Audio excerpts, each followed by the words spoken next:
There are nights in the galaxy where even the stars seem to mourn. Whole systems now drift as corpses in the dark, their suns collapsed into frozen giants, their worlds cracked like forgotten relics. Statues stand where cities once thrived, their faces weathered by radiation winds and silence. And in the center of that silence, drifting above the ruins of a fallen imperial world, he stood, cloaked not in armor, but in shadow, watching the last embers of a long-dead empire flicker and die. The records say he never existed. The archives erased his name. The Imperium does not speak of the one who was cast into myth, but we remember. We remember because something in us knows that the galaxy once knelt for a Primarch who never died. And before we begin, we want you to know, we love you truly. You're not alone in this night of stars and sorrow. So tell us, where in the world are you watching from, and what time is it there? Now grab your coffee, and let's get started. The world was called Antellum, a shrine world turned battlefield, then turned tomb. Its skies were still thick with the scorched remains of orbital bombardments that happened 5 centuries ago, and its surface bore the scars of betrayal no relic could ever cleanse. Pilgrims no longer came. Not even scavengers bothered with its bones. Yet it was here, of all places, that he had returned. The figure stepped over blackened ecclesiarchal stone, once the foundation of a cathedral dedicated to the Emperor's light. The ground hissed faintly as his boots pressed into the ash, not because of heat, but because the dust remembered voices. "You never stopped calling to me," he murmured. His voice was like worn marble, cracked yet unyielding. He removed his gauntlet and laid a hand on a shattered icon, the 2-headed eagle, wings severed. For a moment, his breath caught, not from the cold, not from the ruin, but from memory. Here he had made a promise. Here he had chosen silence over truth. And it was here, at the end of all things, that he began to remember what it cost. Long ago, when the stars still burned bright with conquest, he was not a wanderer. He was a brother, a general, a son, a Primarch, one of 20, forged by the Emperor's hand, scattered by chaos, reclaimed by destiny. Each was a paragon of war, of empire, of design. But he was the one made to remember, the one whose gene seed held not just strength, but memory beyond mortal comprehension, a living archive of ancient wars, of civilizations forgotten even by the warp. Some called him the Keeper, others the Mourner. But to his brothers he was simply Kael Madan, the Primarch of the 11th Legion. You've never heard of them. You weren't meant to. As the Imperium rose, Kael Madan fought with brilliance unmatched, not through raw power like Angron, nor fanatical zeal like Lorgar, but through perfect, ruthless memory. Every war he waged was calculated, not for glory, but for legacy. He believed in what the Imperium could become, not the empire it was, but the light it could ignite across 10,000 cultures, a place where unity was more than fear and force. That belief was his first betrayal. He remembered the day it began. It was not the battlefield that turned him.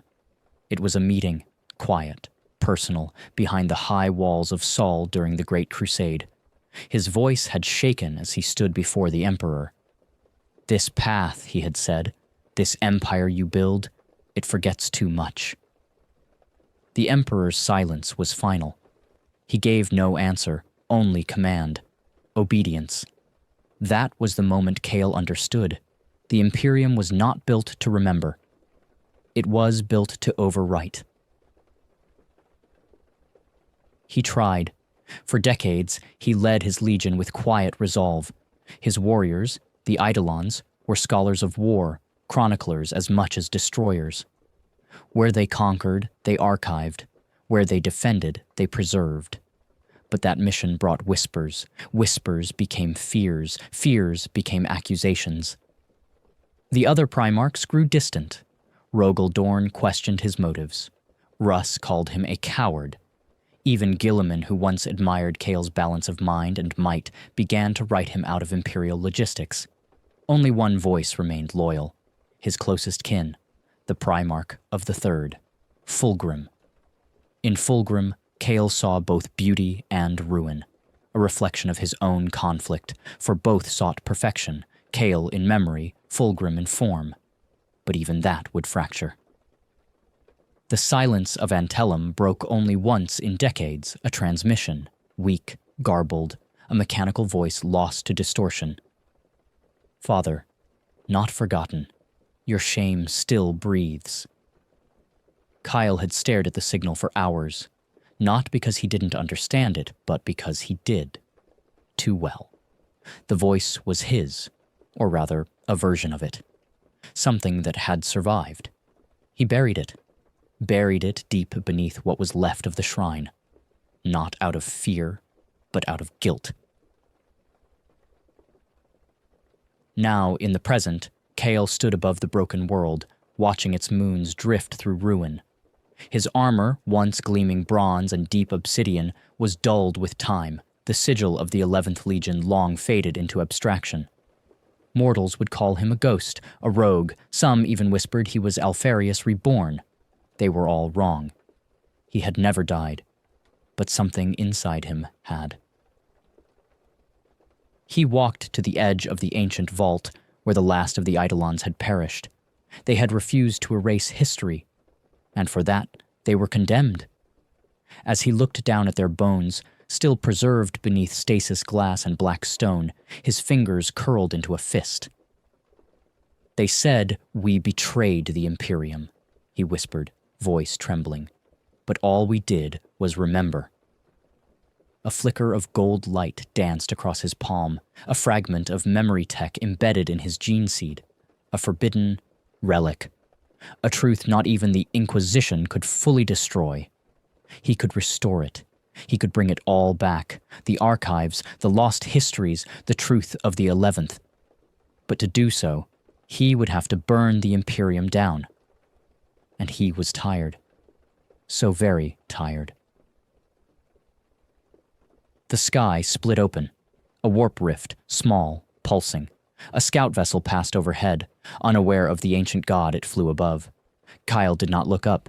Instead, he turned toward the dark, walked beneath the vault, and sealed it behind him. He left no signal, no record, no sign. But the galaxy was beginning to stir, and somewhere, deep in the archives of Terra, a name long buried blinked into light for a moment, then vanished again. Kyle Medan, the one who remembers, the one who never died. Before the silence, there was a voice. It echoed across the stars, carried in Vox networks and recorded on parchment and crystal alike. The voice was not loud, nor was it made of thunder like the warlords of his time. It was calm, measured, the voice of Kyle Medan, 11th son of the Emperor. And in that voice was something few others among the Primarchs possessed: memory without mercy. The galaxy remembers the Great Crusade in symbols, banners raised in ash-choked skies, angels in armor standing over worlds reclaimed. But beneath those symbols there were words, deeds, doubts, regrets, buried in the foundations of the Imperium like bones in mortar. And among the buried, none were deeper than the 11th. Kale had not always been a wanderer. There was a time when he walked the surface of Sol, stood among the custodes, and spoke before the Emperor not as a servant, but as a son. He had been found later than most, his rediscovery a matter of deep secrecy. None but a few of the High Lords and Primarchs ever spoke of it. Some claimed he was too dangerous. Others said he remembered too much. But those who had seen his first return from exile to Terra knew the truth. He was already mourning something the rest of them had not yet lost. Kyle's origin world was Nastrum Enan, a world not unlike ancient Terra before unification, one of dying light and fraying cultures. Plagued not by chaos but by entropy, Nastrum was built around the preservation of knowledge in a galaxy that had turned its back on it. The boy Kael had risen not through conquest, but comprehension. Where warlords spilled blood to rule, Kael unlocked ancient engines buried beneath the sands, awakened archive spirits, and restored entire cities from ruin through will alone. He remembered everything, and he never forgot anything. By the time the Emperor arrived, Kael had already reconstructed the language of a dead civilization and used it to broker peace among rival factions. He greeted the master of mankind not with awe, but with a question. Do you remember why you created us? The Emperor did not answer. He merely smiled, and Kael knew even then, the smile was not for comfort, but control. On the decks of the Heritor's Grace, the flagship of the 11th Legion, Kael walked among his warriors with quiet command. They were unlike other legions. Their armor bore etchings of extinct scripts. Their banners displayed fractured histories stitched together by fact and honor. Every battle fought by the Eidolons was recorded in triplicate, for truth, for remembrance, and for judgment. Some called them distant, others dangerously introspective, but none could call them weak. At Kael's side stood a figure almost never seen by outsiders, Legatus Veridin, his first captain and most loyal son. A former archivist before the ascension of the 11th, Veridin wore half a librarian's robes over his power armor, and his face bore the intricate tattoos of the Silent Codex, a vow to speak only truth in Kael's presence. "You summoned me, my lord?" Veridin asked, his voice modulated through a helix charm designed to prevent deceit. Kael stood before the memory casket of a fallen brother, one of the earliest recruits, a Terran-born Astartes named Tyr Valos. "I did," Kael replied. "Valos served us before we had a name, before Terra trusted us. What do you remember of his death?" Veridin hesitated. "He fell during the Pharos reclamation," he said finally, "struck down by Xenos artillery while protecting the data vaults." Kael nodded, then turned to the casket. With a gesture, he activated the internal archive. A hololithic projection flickered to life. Valos had not died on Pharos. He had died 2 years later, executed by order of the Inquisition for refusing to destroy historical records deemed heretical. "We rewrote this," Kael said softly. "We let the lie stand. Even I." Veridin remained still, but a faint tremor passed through his shoulder plating. He understood what Kael was doing. "Why now?" he asked. "Why reopen this wound?" Kael turned to him, and for the first time in decades, the Primarch's voice cracked with feeling. "Because truth is the only thing I have not tried to save."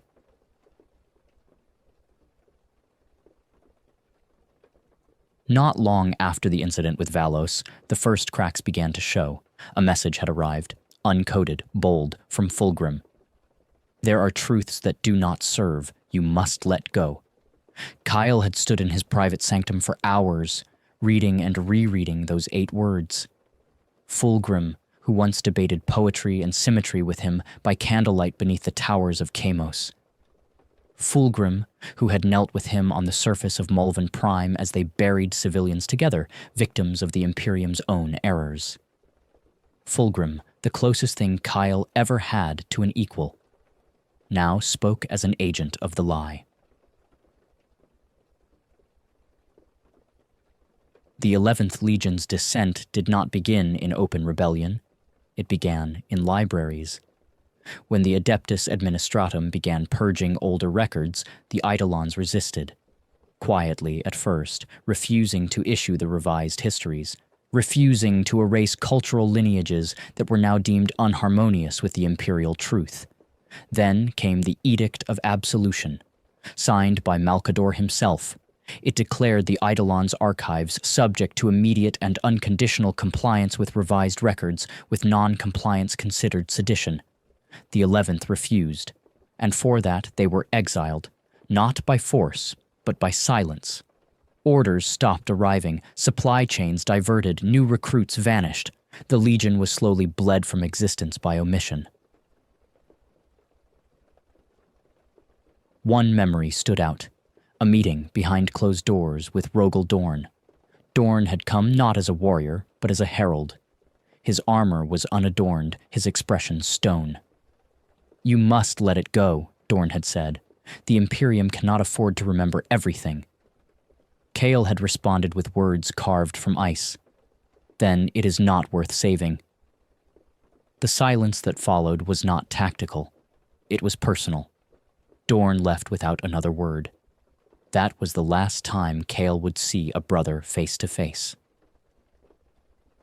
Back in the present, as Cale walked the halls of the sealed vaults of Antellum, the memories burned brighter than ever, not with grief, but with clarity. He stopped before a sealed door where ancient Mechanicus locks still hissed with half-dead servitors. He placed a hand on the steel, and the machine spirits within pulsed with uncertain recognition. Inside the vault lay the original fragments of the Codex Memoria, a forbidden tome that detailed the true history of the Great Crusade, unredacted. To open it would be treason. To let it decay would be betrayal. Kyle turned away. Not yet. Far above, in the outer edges of the segmentum solar, an astropath flinched violently in the dark. A name had echoed through the warp. Briefly, strongly. Kyle Medan. The echo carried sorrow, but also defiance. It rippled through minds like a memory half forgotten, a song once heard in childhood, now hummed on dying lips. The Inquisition took notice. Somewhere, a quill marked a name that was never supposed to exist. And on a distant vessel, drifting toward the galactic rim, a robed figure watched old Legion symbols flare briefly on a data slate. She smiled. The Keeper stirs. There is a moment before betrayal that is quieter than death. It is not a scream, not a sword drawn. It is a glance held a moment too long, a truth left unsaid, a silence between once brothers that grows unbearable. It is a warning that never speaks aloud, for fear that speaking it would make it real. Kyle Medan had lived that moment 1,000 times in memory, each repetition sharpening the fracture. It was not treachery that broke him. It was trust, frayed thread by thread, until he was left holding a tapestry full of holes and lies. And perhaps, worst of all, he could remember exactly when it began. It was the planet Kassavar, a border world of little strategic worth, dust-choked and storm-racked, known only for its subterranean vaults, remnants of a civilization long extinct. When the Crusade forces arrived, Kassavar's inhabitants surrendered without conflict. But they requested one thing: preserve our names. Kyle had agreed. The 11th Legion moved with reverence, cataloging the culture of Kassavar, preserving its vast subterranean libraries with the same care they gave to fortifications. No temples were burned, no statues defaced. And then came the order: purge the archives by writ of imperial compliance. The directive was unsigned, no seal, no command chain, but it carried authority nonetheless. Cale had stared at the data slate for a long time, his jaw set. And then, for the first time, he ignored the Emperor. Captain Veridin had paced beside him beneath the vaults of Kassavar, his expression dark with unease. "My lord," he said, "this order is not standard protocol. It bypasses all chain of command. It doesn't even bear the sigil of Terra." "It doesn't need to," Cale replied. "But you still believe it came from him." Cale nodded slowly. "This is not a mistake. It's an instruction we were meant to obey without thinking." He turned to the row of archivists below, mortals, not warriors, moving carefully through ruins with trembling reverence. "But we do think." The decision was made. The records would not be destroyed. The Eidolons constructed protective vault shields around the core libraries and distributed select volumes to safe harbors. The local culture was preserved. But someone had been watching. 3 weeks later, a strike force arrived in orbit. Not orcs, not chaos, not even Xenos, Astartes, unmarked, armored in obsidian and gold. Kyle recognized the markings, even though they bore no flag. They were a splinter unit, handpicked, deniable. He never said aloud whose legion they belonged to. but he had known. Fulgrim had sent them. The skirmish lasted hours. Kyle refused to escalate, refused to fire unless fired upon. But the vaults were breached, fires ignited, culture reduced to ash. Kyle stood in the smoke, ash coating his pauldrons like mourning cloth, and whispered a name into the dark. "Why, brother?" There was no answer. That night, aboard the Heritor's Grace, Kale stood before his sons, those who remained. Their faces bore not anger, but something worse, disillusionment. "These were not traitors," said one. "They bore the Aquila." "So do we," Veridin replied, his voice flat. "And we were nearly killed by those who claim to serve the same master." "Perhaps we do not serve the same master anymore," came another voice. Kyle raised a hand. "No," he said, voice calm. "We do serve the same master, but we remember what he asked of us." "And what was that, my lord?" Kale's reply was quiet. "To build something better." Following Kassavar, the 11th Legion began to fracture, not in loyalty, but in spirit. Some officers feared further punishment would follow. Others demanded retribution. A few even whispered of secession, not out of rebellion, but preservation. They believed the Imperium no longer wanted truth, that the only way to save the past was to escape the future.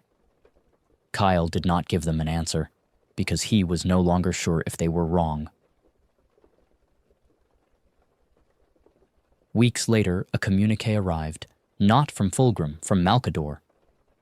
"The path you tread leads only to isolation. Return to Terra. We will discuss your future." Kyle stared at the message for a long time. It was not a summons, it was a warning. He convened his inner circle. Not a war council, but a gathering of remembrance. The Chamber of Lenses, deep within the Heritor's Grace, was a sanctuary, a domed hall of crystalline optics where one could view countless recordings from the past projected onto the air like ghosts.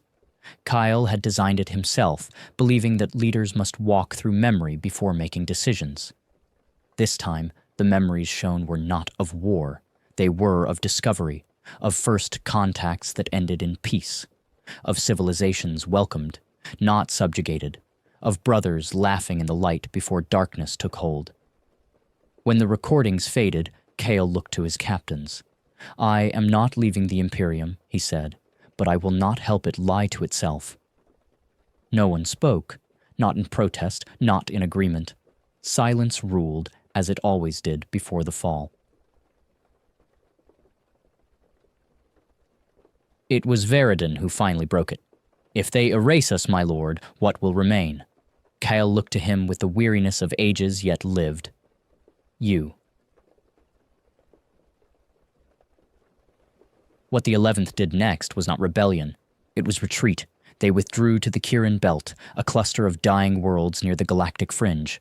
There, they established Vault Eidolon, a sanctuary world shrouded in interference, guarded by ancient Mechanicum remnants and Xenos shielding. From there, they sent no messages, made no conquests. They simply preserved. But the galaxy abhors preservation, because remembrance is rebellion in slow motion. Elsewhere, on Terra, the librarians' circle convened. They spoke in hushed tones, not of war, not of chaos, but of Kale Medan. They called him the Redaction, and one of them, a thin, silver-eyed astropath, made a prediction that would never be written down. He will not rebel, he will endure, and that is worse than heresy. Back in the present, Kale stood once more within the ash-covered cathedral of Antellum. He traced a ruined inscription with his gauntlet, revealing a single word beneath the soot, truth. He had carved it there himself once, as a vow. Behind him, the wind shifted, not natural wind, but warp-scented. A whisper tickled the edges of reality. Still clinging to the dead? Kylie turned slowly. A figure stood in the doorway, faceless, cloaked in glimmering null light. Not demonic, not wholly real. It bore no allegiance. It was something older. Kyle did not flinch. "I remember what came before you," he said quietly. The figure tilted its head. And do you remember what comes after? Kyle stepped forward. Yes. The figure smiled, or did something like it. Then you already know how this ends. I do. And you still choose to walk it? Kyle's eyes burned with memory, pain, fury. Yes. The figure vanished without a sound. Kyle remained still for a long time. Then he reached into the hollow of the cathedral wall and retrieved the sealed box left behind by one of his captains long ago. Inside, a single memory core encoded with the last footage of Kassavar before its destruction. He whispered the activation code. The images bloomed around him, children laughing, elders teaching. Voices naming the stars they would never reach. All gone. Except here, and in him. He stood alone in the ruin, surrounded by ghosts, and made his decision. He would return, not to lead, not to conquer, but to remember, and force the Imperium to remember what it had chosen to forget, even if it destroyed him. To say a Primarch feels doubt is to misunderstand what a Primarch is. They are not simply greater men, they are concepts forged in flesh, design made manifest, purpose shaped into living myth. But even myths fracture beneath the weight of memory. And when doubt finds its way into a being who remembers everything, it does not arrive as fear. It arrives as prophecy. Kyle Medan had once dreamed in equations, in the spiraling beauty of history repeating itself. Now his dreams ended in blood and fire, always, each variation different, yet always circling the same truth. Nothing built on silence could last, not even him. In the void between stars, a signal pulsed through the black, not a distress call, not an attack. A message, encrypted in old Eidolon dialect, broadcast across forgotten channels. VE Protocol Awakening, Archival Layer 0, Memory Core active, phase initiation required. The source was unclear, but Kale knew what it meant. Vault Eidolon was no longer silent. Someone had awakened it. Veridin's face, even through the distortion of the long-range Voxlink, looked older than Kale remembered, pale, sleepless, marked with time no Astartes should show. "My lord," he said, and then paused. "I hoped, but I never thought you would respond." "I never left," Kale said. "I just walked deeper into the quiet." They were silent for a moment, not out of discomfort, but reverence. There were no words between them that hadn't already been carved in blood and flame. "What happened?" Kale asked. Veridin's eyes hardened.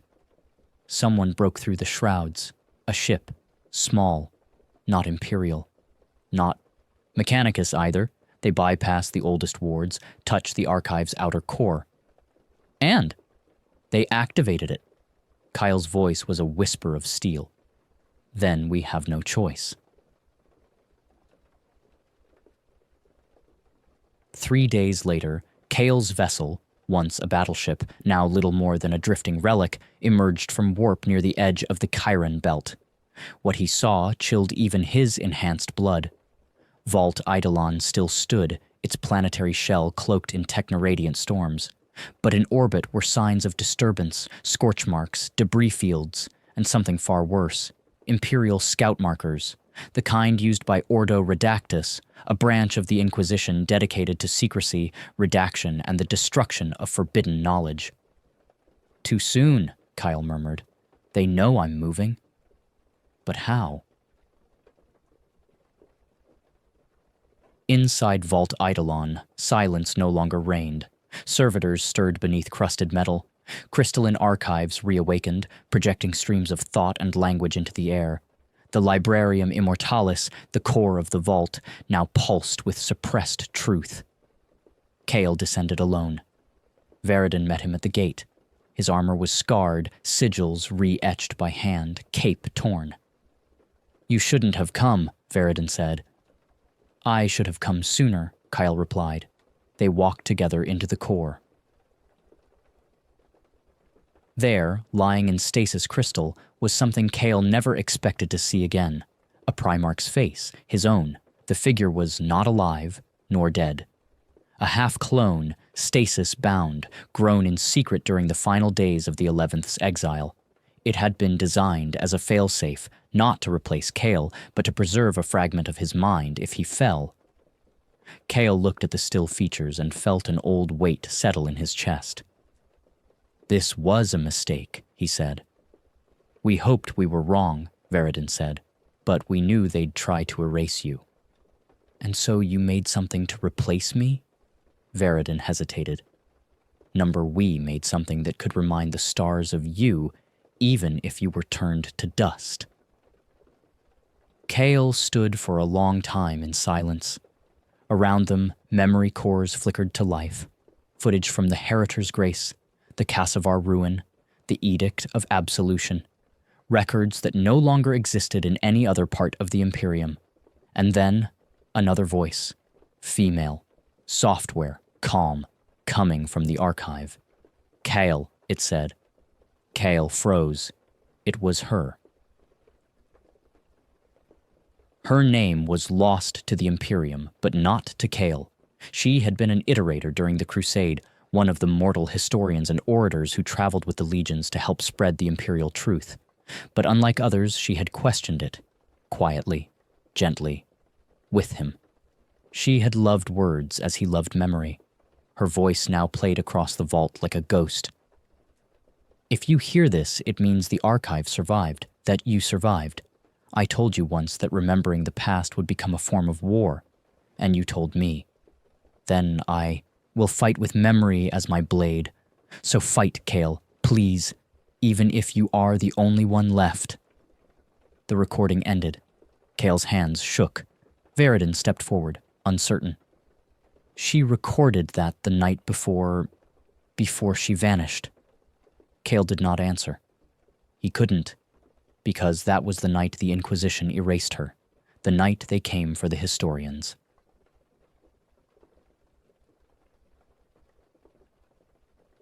Outside the vault, storm sirens blared. Kale turned as servitor guardians began activating across the complex. Veridin checked the displays. "Incoming vessel, inquisitorial signature, 3 hours until contact." Kyle moved without hesitation. "Seal the vault, hide the failsafe, prepare the truths for dispersal." Veridin frowned. "You're not going to fight them?"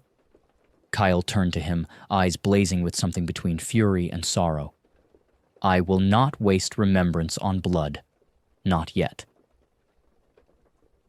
Instead, Kale took a smaller ship, one of the Eidolon Echo craft, designed for silence and speed. It launched from the vault's outer shell, vanishing into the magnetic storms before the Inquisition's ship could arrive. He left no trace, only memory, and a warning etched into the entry vault. He who forgets himself becomes the tool of those who remember nothing. Hours later, the inquisitorial vessel descended. They found nothing, or so they believed, but Kale had left behind something deeper than data. He had left behind an idea. Across the galaxy, fragment signals began to surface. Ancient transmissions, recordings thought erased, histories long considered myths. A ripple passed through the Librarium networks, through Adeptus Ministorum data caches, even through scattered Mechanicus forges. Something lost was being remembered, the truth of the 11th. And far away, drifting alone aboard his echo ship, Kale sat beneath the star canopy, watching ancient constellations burn in silence. He reached into his robes and withdrew a relic. Not a weapon, a book. The last copy of her writings. The woman who had once stood beside him, not as a soldier, but as a mirror. He opened it slowly. Pages yellowed with age. Ink smudged from fire and time. And in the margins, in her hand, one final note. You were not made to be worshipped. You were made to remember. Please, Kale, don't forget yourself. He closed the book. Outside, stars died as they always had. But for the first time in centuries, Kael Medan no longer felt like one of them. Once, long ago, it had been a thriving core world during the early days of the Great Crusade, but its surface now lay charred and blackened, a world vitrified by exterminatus for reasons no one remembered. Above its cinderscape, orbital husks drifted, silent witnesses to forgotten wars. It was here that Kael Medan sought the last living voice of a dead empire. He came not in force, nor in grandeur, only as shadow. The vessel that had breached Vault Eidolon weeks prior had originated from this system. Not Imperial, not Mechanicus, but Kael had recognized the signature, a resonance built into its code, a linguistic fingerprint embedded in its transmission, a cipher from the Iterati Memoriam, the forbidden order of historians who had once chronicled the Primarch's crusades and who had been hunted to extinction by decree of the High Lords long ago. All except one.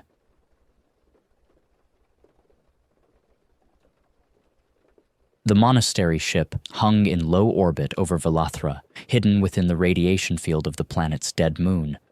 It looked like a cathedral torn from the bones of a Leviathan-class derelict, wires like tendrils, sigil cages humming softly, vox hymns murmuring in tongues no longer spoken.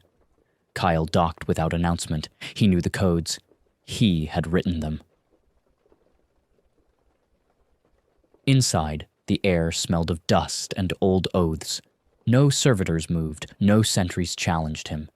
It was not a trap, it was an invitation. At the heart of the ship, in a vast chamber lined with pages, scrolls, stone tablets, and ink-written histories stacked like bones, she waited. Sister Alhera, once a mere iterator, now something far stranger. Time had not touched her kindly, skin wrinkled like paper, hair silvered to near white. She wore the robes of the order draped like burial cloth, but her eyes, sharp, endless, alive with memory, had not dulled. "You came," she said. "I always said I would," Kael replied. Alhera had once been the apprentice of the woman Kael had loved, the last keeper of her legacy. But what she had become was something more, a living library. Her mind augmented not with data slates or cogitator implants, but through an ancient Minimazan rite. She remembered everything, not just her own life, but lives before hers, voices of the dead, words forbidden to be spoken. She had waited in silence for over 600 years. "Why now?" Kael asked. Alhera's voice was like parchment dragged over stone. "Because silence cannot defeat erasure, it only delays it." She gestured to a scroll on a nearby altar. "This is the Hereticon Verge," she said, "the last record of your brother's final words before the siege of Terra. Do you know what it says?" Kael stared at the parchment but said nothing. Alhera answered for him. "We break the galaxy, so it can remember us." "Horus was not seeking victory," she said softly. "He was seeking legacy. A false one, yes, but he understood something none of your brothers did." "That memory is more powerful than truth," Kael finished. Alhera nodded. "Which is why they erased you." She led him deeper into the monastery, through vaults of memory, halls where ancient vox recordings played on loop, and past ossuaries built of burned books. In the deepest chamber, she showed him something he had not expected, a stasis cube, and inside, floating in crimson light, Annie, Astartes' helm, his legion's colors, marked with the sigil of the 11th, scarred, dented, blood still crusted into the cracks. "This came from the Apollon massacre," Alhera said. Kael's chest tightened. "That battle was erased from all records," he said. Even I was forbidden to remember it." "They tried to make you forget yourself," she whispered. "But memory leaves residue. In time, it congeals. In time, it returns." Kael stepped forward, laid his hand on the glass. He remembered screams, flames, voices crying out in old Eidolonic cant. The 11th had been ordered to silence an uprising. But the rebels had not been traitors. They had been truth-tellers, those who refused to bow to the imperial lie. Kyle had refused the order, and for that his legion had burned, not by Xenos, not by heretics, but by his brothers.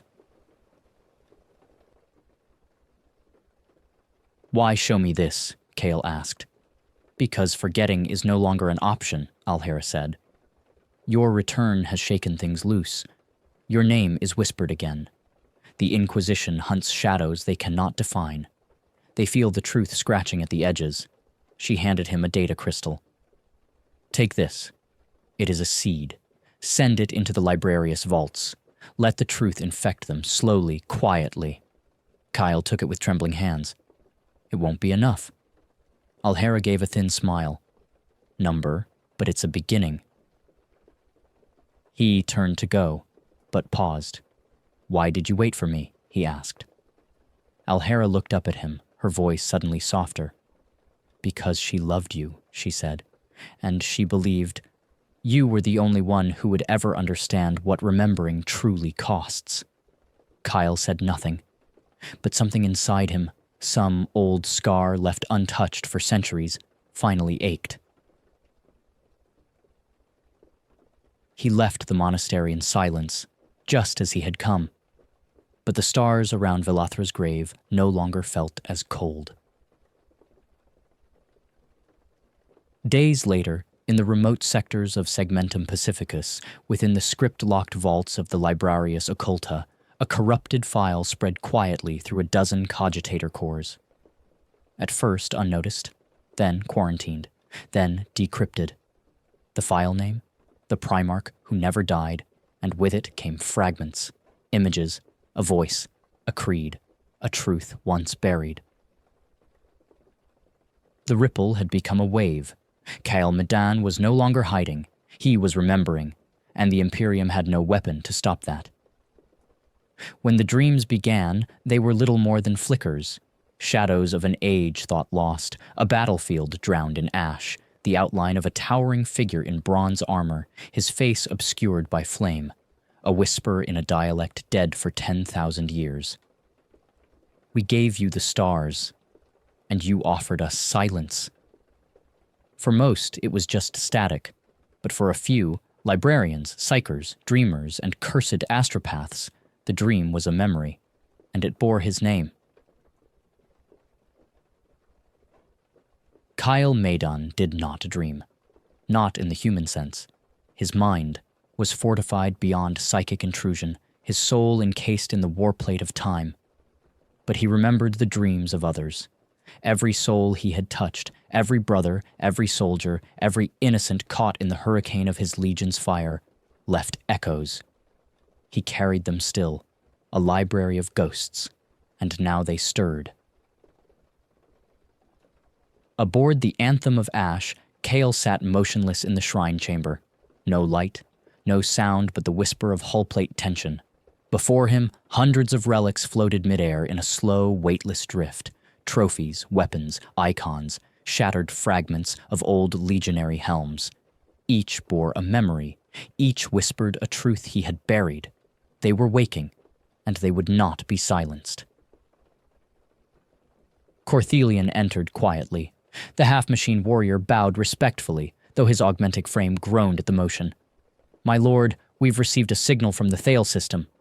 Kale's voice was cold as glacier stone. "The Inquisition." Corthelian shook his head. "Worse, the Crimson Sons." Kale's jaw tensed. The Crimson Sons had once been the Ninth's honor guard, a chapter born of Sanguinius's legacy, fanatical in faith, blind in loyalty. But in the millennia since, they had become something else. A chapter with no homeworld, no stable gene seed, and no restraint. They hunted relics. They burned myths. And now they were hunting Kale. "Intercept," Kyle said simply. Corthelian blinked, his mechanical eye spinning. "They'll have the numbers." Kale stood, the air trembling around him as his armor sealed in silence. "They won't have me." 3 days later, in orbit above the shattered forge moon of Thale II, the Anthem of Ash arrived in silence. its hull cloaked by solar flare shadows, its engines masked beneath the echo chambers of void storms. Cale descended alone, not out of pride, out of necessity. The Forge Moon was dead, not lifeless, dead. The machine spirits here had been murdered, their shells still twitching with corrupted code. The air reeked of ozone and burnt offerings. Craters pocked the surface, signs of recent battle. Kyle stepped over the remains of a Crimson Sun strike team. Their armor was torn open, not by blades, but by entropy. Something had aged them into dust mid-charge. Weapons corroded, flesh fossilized. Not Cale's work. Something older. He descended deeper, into a tomb that should not have existed. It was at the heart of the forge that he found it. A temple of the 11th Legion, unmarked, unmapped, hidden beneath stone and scripture, a place he had never built. Within, banners of his legion's color remained untouched by time. Vox choruses looped litanies in old Eidolon. Statuary of his likeness stood among figures unknown to him, warriors in armor he had never commissioned, yet marked with his sigil. His breath caught. "What is this?" he whispered. "Memory," said a voice. From the shadows emerged a figure, tall, robed, armored in black and gold. The helm was shaped like a bird of prey, eyes burning red. But Kyle knew him.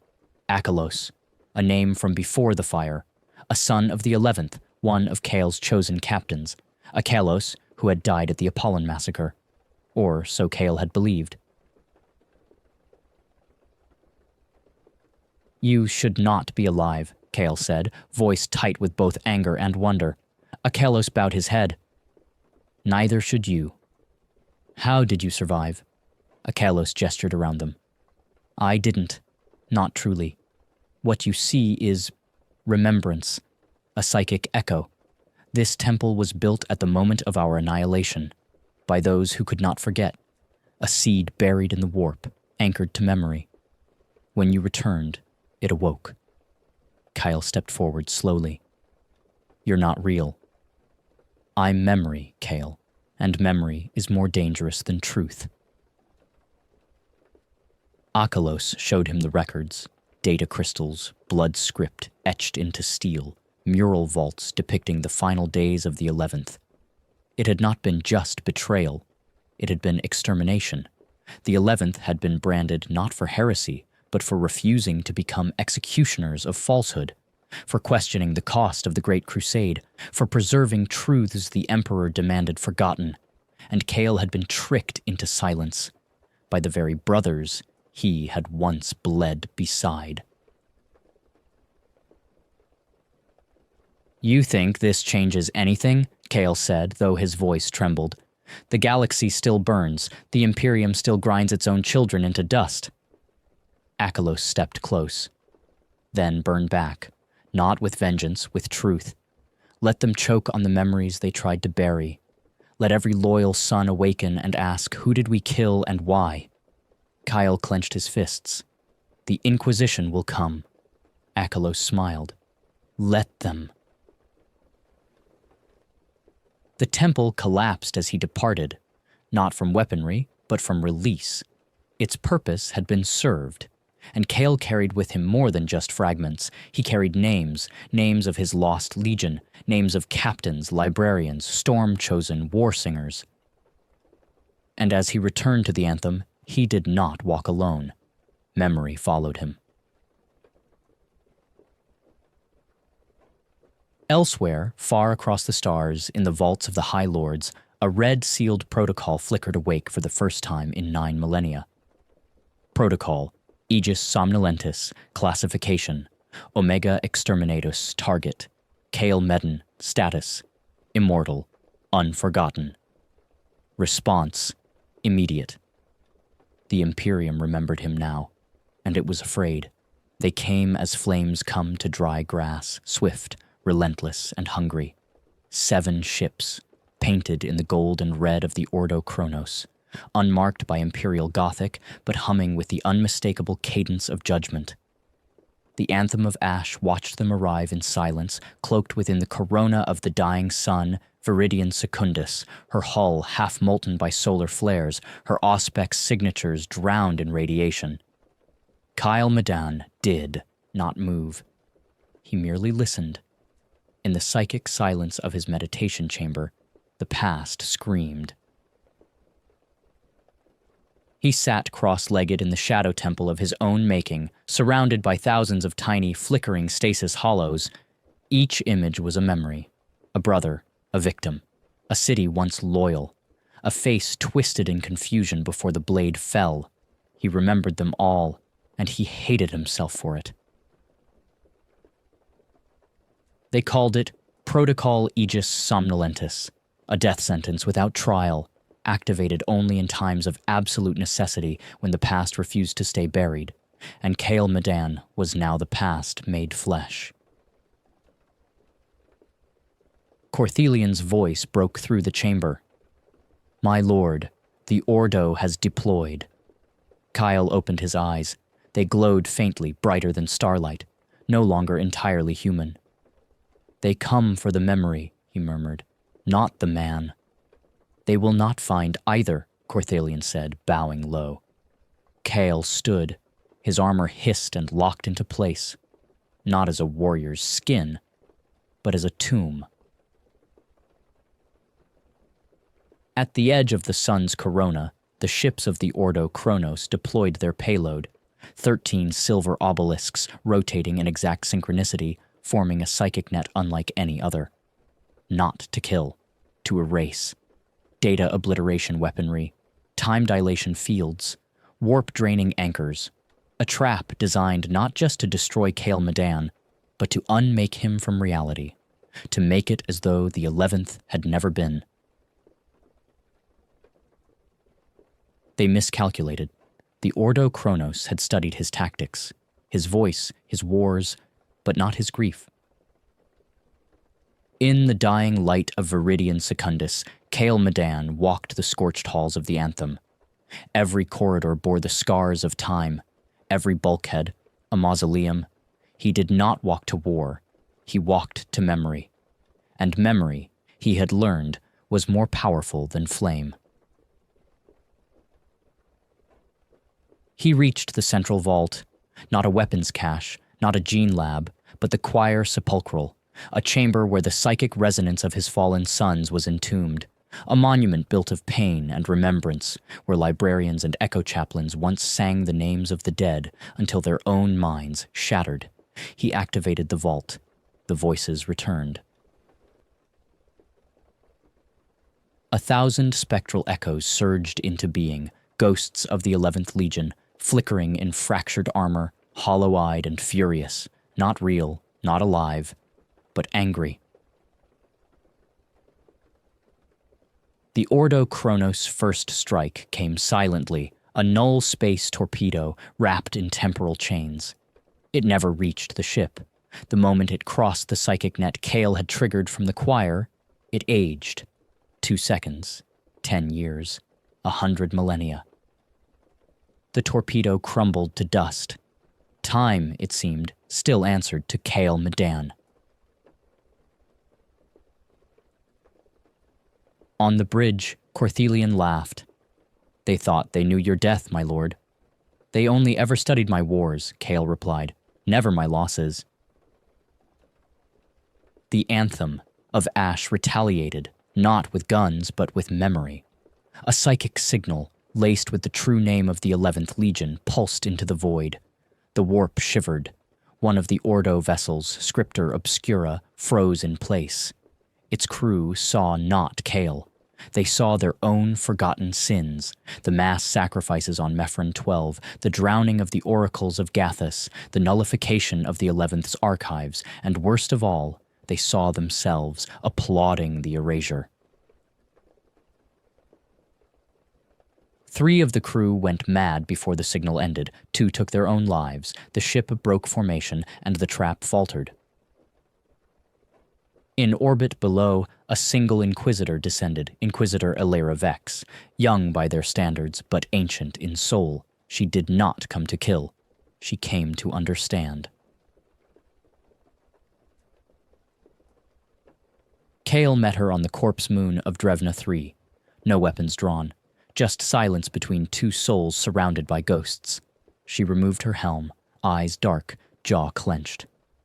"You were supposed to be dead," Kyle nodded. "I was. And yet here you are, not hiding, not fighting, just watching. I watched my sons die, then I watched their memories die, and then I watched the galaxy pretend they never lived." Her voice softened. "Why return now?" Kyle's gaze pierced her. "Because forgetting is a kind of death, and I am tired of dying."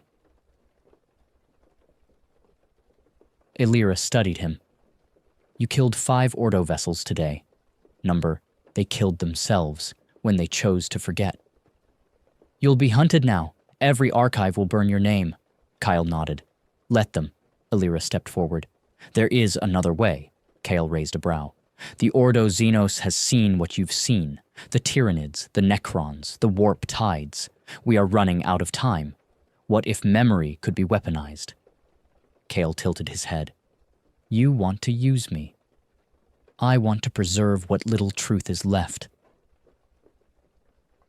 He turned from her. Preserve it or control it? She did not answer. She didn't need to.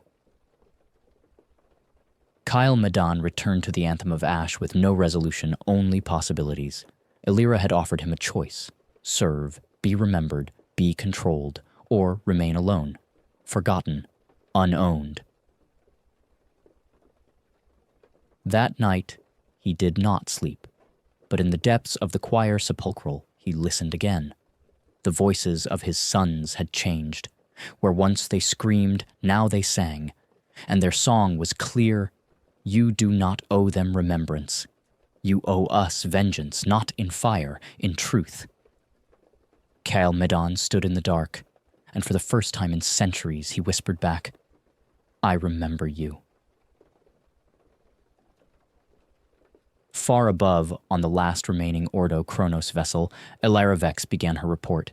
She did not recommend his termination. She wrote one line: "He remembers, and so must we." The moons of Haleth Orin wept rust.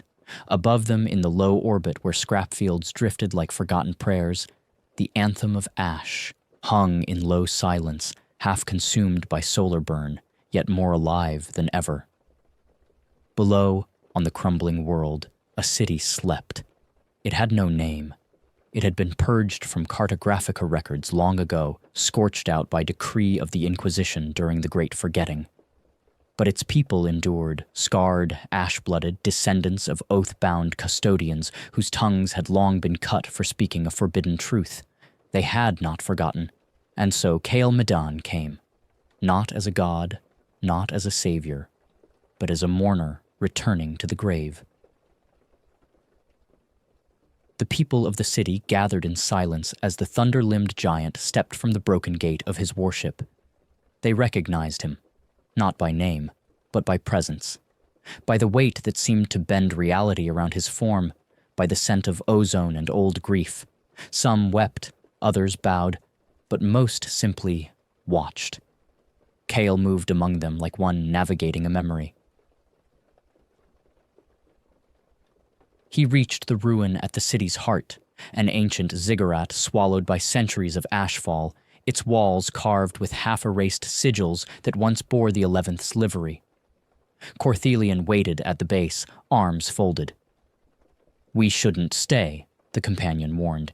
"Every moment invites a blade." Kyle placed his palm on the stone. "They remembered us even after the Imperium chose not to." "Loyalty is a knife, Kyle. They may remember, but not why." Kyle did not answer. Instead, he stepped through the ash-choked arch. Inside the ziggurat, time had stopped. Faded banners hung in still air. A lectern built from adamantium scrap bore the symbols of the 11th Legion, defaced, recarved, then defaced again. Bones lay undisturbed in alcoves, wrapped in dark cloth. Not relics, martyrs. Kyle knelt before the lectern. He did not pray. He remembered.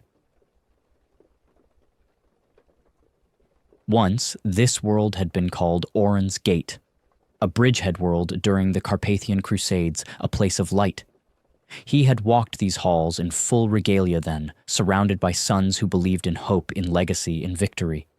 He had promised them peace, and when the Imperium ordered the 11th's silence, ordered that Orin's Gate be unmade, he had obeyed. That betrayal never stopped echoing. In the quiet, Corthelian entered. "We have a visitor." Kyle did not rise. "Who?" "A custodian of the last oath." Kyle turned slowly and beheld her, an old woman wrapped in gold-dyed rags, blind in one eye and missing 3 fingers, but unmistakably regal. She walked with a staff made of melted bolt casings. Her name was Uralen. She did not bow. "Primarch," Kyle inclined his head. "You know me." "I remember you." He smiled, just slightly. "You were a child then." "I was the daughter of your scriptor guard. My father died protecting the Codex of Red Knight." Kale's smile faded. "I buried him myself." "I know," she said. She reached into her satchel, pulling forth something, wrapped in void silk. Slowly, she unwrapped it. It was a book, old, burned, bound in ferroglass and sealed with black wax, the Codex of Red Knight. "I kept it," she said, voice steady. "When the others fled, when the burning came. I kept it." Kyle reached for it, then stopped. He could feel it pulsing. A psychic echo, dormant but alive. Not warp-tainted, not demon-bound. Something older. Something his sons had locked away when they saw what it could become. "Do you know what this is?" he asked. She nodded. "It is your sin and your salvation." The Codex had been a contingency, not a weapon, not a prophecy. A memory vault recording the true histories of the 11th, their victories, their shame, the genocide on Araxis Theta, the revolt on Talvaris, the final stand on Cathedrax, and the truth of Kale's choice, to obey the Emperor's order, to destroy what he had made. "It is time," Uralen said, placing the book in his hands. Kyle's gauntlets trembled as he accepted it. Corthelian whispered, "You cannot read it, Kale." "To remember is to be hunted." Kale looked at him, calm. "I'm already hunted." He opened the Codex, and the city shook. Visions erupted, silent, blinding. The past bled into the now. He saw his sons again, but not as ghosts, alive, laughing, fighting, dying. He saw his first betrayal, not to the Emperor, but to himself. He saw the face of Horus before corruption. He saw his father, the Emperor, not as God, but man, brilliant, flawed, afraid. He saw the moment the order came. Erase them. He remembered giving the counter-order in secret. Bury us instead. The Codex closed with a whisper. Kyle exhaled. He was not unchanged, but he was awakened. Outside the ziggurat, thunder cracked. Not natural. A ship tore through the clouds, sleek, black, bearing the sigils of the Inquisition.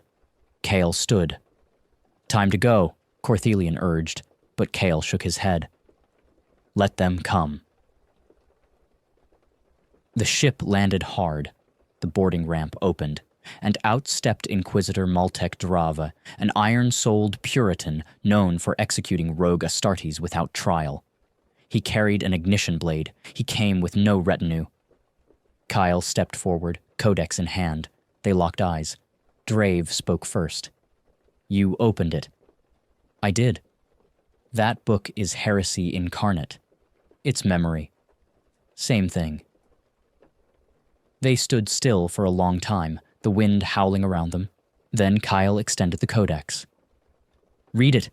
Drav did not move. Kyle added, quieter. "If you burn me, you burn them again. All of them." Drav's fingers twitched. "I don't care about your legion. Then care about the truth."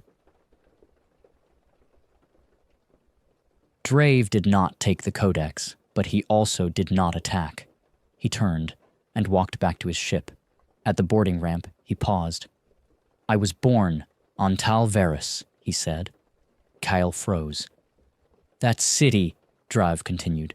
"My grandmother told stories of a golden giant who saved the orphans when the sky fell. I always thought she was lying." He looked back. "She wasn't, was she?" Kyle said nothing. Drav nodded once, then left. Later, in the ziggurat's shadow, Kyle sat with Uralin, the codex between them. "It's beginning, isn't it?" she asked. "Yes." "Will the Imperium accept it?" Kyle's voice was quiet. "They'll destroy me for it." "Then why share it?" He looked at the stars. "Because they deserve to be remembered, even if I do not." That night, the Anthem of Ash left orbit, but the Codex did not. Kale left it in Uralin's care, a living truth buried in ash, waiting for the galaxy to be ready, or for the right mind to open it again. Far above, in the warp-wreathed chambers of the Ordo Xenos, Inquisitor Alira Vex read a redacted report. Maltec Drave had not destroyed the Primarch. He had let him go, and written only one sentence in his report: "We cannot kill the past if it chooses to walk beside us." Alira smiled, and whispered into the dark, "Then let the past walk." In the heart of Terra, beneath the mountain throne of the Emperor himself, there is a vault no longer marked on maps, a place beneath all knowing, buried under black stone and forgotten prayers. They called it the Index Absentia, the Vault of the Never Was. Here, records went to die, and Cal Madan's name had slept here for 10,000 years. Until now. He did not arrive in war form, not armored, not armed. He wore only the robe of his legion's librarius, worn and faded, ink-stained from memories long sealed. With Corthelian beside him, Kale passed through the shattered portals of the lower archive quarter, once patrolled by the Lex Mechanicum, now deserted and rotting. He walked with no fear, only purpose.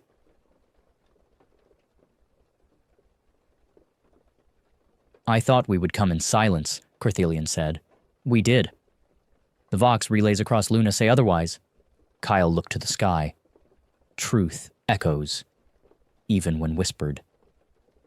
They reached the final gate, a cyclopean arch sealed by adamantium rings and wrapped in null tethers. The gate bore no name. Kyle placed his palm against it. It opened. No alarms, no resistance, as if the vault had been waiting. Inside, the air was heavy. Time was different here, slowed, congealed, thick with memory. Data scrolls floated mid-air, suspended by static fields. Hollow pylons blinked at intervals older than stars. Dust motes danced like souls denied rest. Kyle stepped forward, and the vault responded. Lights flickered, data nodes realigned, ancient recorders booted into life. The vault recognized him, and it welcomed him back. He passed a mural etched in crystal, half shattered. Once it had depicted all 20 Primarchs. Now, only 17 remained visible. The 11th's face was cut away, as was the 2nd's. Kyle ran his fingers across the void where his name had been. "I was never lost," he murmured. "You made me forgotten." Deeper in, they reached the Red Hall, a chamber of forbidden data caskets, each one stamped with sigils of denial, warp warding, and theological erasure. And in the center, a single throne, not ornate, not imperial, just iron and restraint. Upon it sat a figure. She had been waiting, Inquisitor Alira Vex, not cloaked, not disguised, just calm. In her lap rested a reliquary containing Kale Madan's original gene seed genome, stolen from deep vaults by her own hand months before. She looked up as they entered. "I thought you might come here," she said. Kale said nothing. "You plan to awaken them," she continued. "The 11th. I plan to remember them." "That's not the same." "No," he said, stepping forward. It's more dangerous.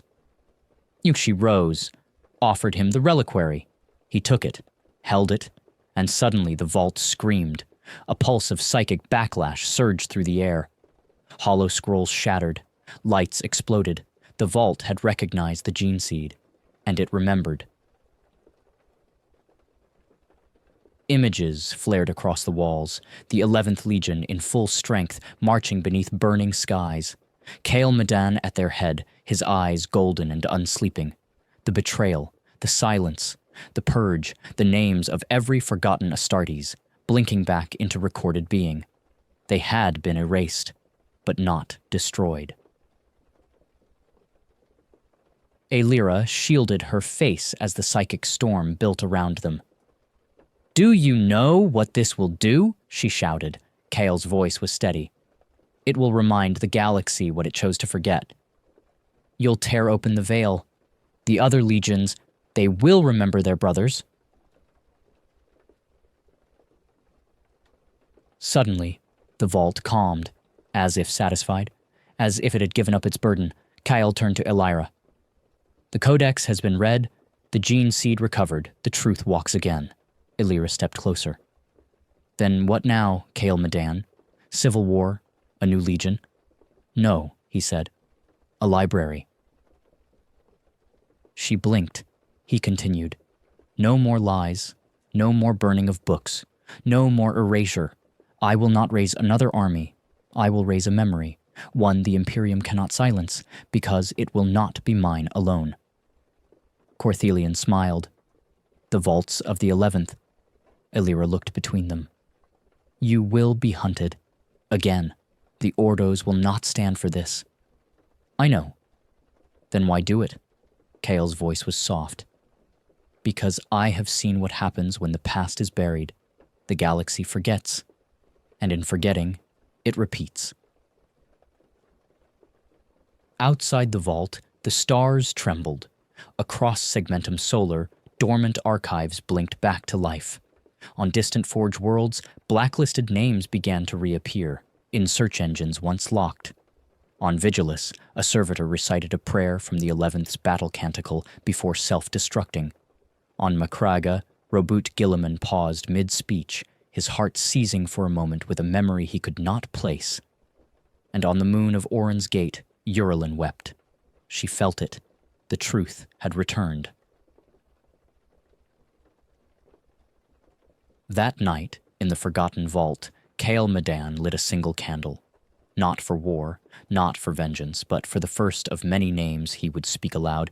He opened the codex and began, Lexicanum Adrastes, Shield Brother Kael Varn, Chaplain Mortis, Apothecary Serathan of the Broken Gate, Vox Marine Hallex, who died at Tal Varus.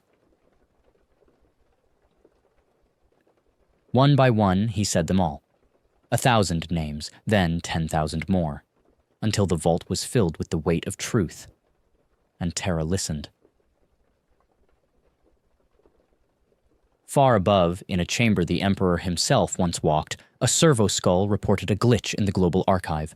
A name, long purged, had reappeared. Medan Kael. Designation Primarch. Legion 11th. Status unknown. Threat level red. Addendum memory class. Do not delete. In the void between stars, where even light forgets to travel, something stirred. A forgotten fleet. Once called the Children of the 11th, they had not seen a planet in over 4,000 years. Not since the betrayal. Not since the silencing. They did not age. They did not forget. Their armor bore no insignia, only blank plates sealed in mourning. But within their helms, behind the black ceramite, they waited for his voice, for his return.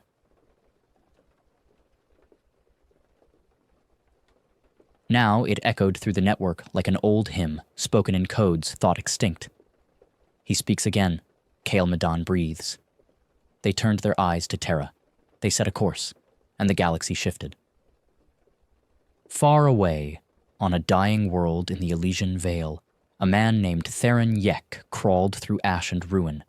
The sky above him had been murdered, not shattered, murdered. The clouds had burned in violet flame, the sun had gone silent, and the very atmosphere wept. What once was a thriving imperial agri-colony had become a mausoleum of bone and black glass. Theron's augmetic eye clicked open as he scanned the ruins. Nothing. No warp signature, no attacker.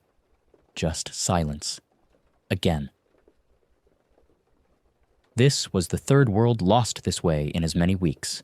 No invasion, no demands, no survivors. Only silence and unbeing. Entire planets wiped clean, not by exterminatus, but by something subtler. Erasure. Back on Terra, Kale stood in a garden that no longer bloomed. It was an old space, once cultivated by Malkador the Sigillite himself. A place of thought, of quiet conversation and dangerous ideas. Now overgrown, cracked, forgotten. Kale let the dust settle on his fingertips. Beside him, Corthelian reviewed a dozen broken cogitator screens floating in an anti-grav cradle. Each screen showed a different world. Elysian Vale, Drozia Prime, Carthos Reach, each one dead. Not by virus, Corthelian said. Not by war. Kyle nodded. They are being rewritten. Who could do this? Kyle looked at the sky, far past it. Something older than silence. There had been whispers in the vault, embedded in the static of broken vox logs. A name kept surfacing. One he had almost forgotten. One he wanted to forget. Varun, his brother. Not a Primarch, not truly, but a failed shadow of one. The prototype, the firstborn of the 11th, before the Legion had names, before even Kale had been found. Varun had been grown in secret, an experiment, hidden from the other gene lines. A test subject for concepts the Emperor never dared speak aloud. His genome was fractured, his mind incomplete, but his hunger for memory, was perfect. Varun was never meant to live, and yet he had. Kyle had buried him, on Viresta. He had sealed his tomb with stasis fields and null wards and prayers in languages that predated mankind's crawl from old Earth. He had done everything right, but the stars whispered otherwise. Now entire planets were being erased, not destroyed, not conquered, erased from memory, from records, from astropaths, from the warp. Entire systems just forgotten. Kyle stepped forward into the overgrown garden, picked a dead bloom from the cracked soil, and crushed it in his hand. Varun was built to consume. Corthelian's eyes narrowed. You think he escaped? I think he wasn't alone.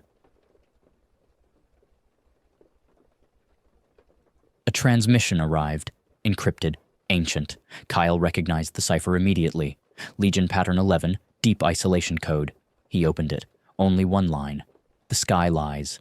Come to Viresta. Come alone. Corthelian read it over his shoulder. It's a trap. Yes. You're going? Yes. You'll die. Kyle turned to him, calm as still water. I already have. That night, Kale boarded a shuttle without retinue or heralds. He took no weapons. Only the reliquary of his legion's names and the tattered robe of his first campaign. As the ship lifted from Terra's surface, he watched the cradle of humanity shrink behind him, cloaked in storms and hollow prayers. The cradle he had once fought to defend. The cradle that had tried to forget him. As they entered the warp, he dreamed of Viresta, the planet where the 11th Legion had truly died, where brother had turned on brother, where he had committed his first and perhaps greatest sin. He remembered Varun's last words, "We are the memory you cannot bury," and Kale had buried him anyway. But memory doesn't die. It waits. And now, on a world long deleted from all maps, the murdered sky began to weep violet flame once more, and Kale Medon, the never-died, descended into the mouth of his oldest failure. There was no warp signature, no coordinates, no designation in the Imperial archives. Even its star had no name. Yet Viresta still waited, Dead and buried by time, Kael Medan's footsteps marked its soil once again. The dropcraft's landing gear touched down without ceremony, stirring only the fine, gray ash that had become the planet's surface. There were no ruins, no remnants, no atmosphere.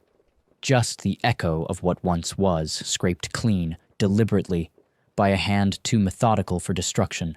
A world not raised, a world redacted. Kael disembarked alone. He wore no armor, no helm, just a cloak of bone thread and silence. His breath came only from the internal reservoirs in his suit. But he did not need much.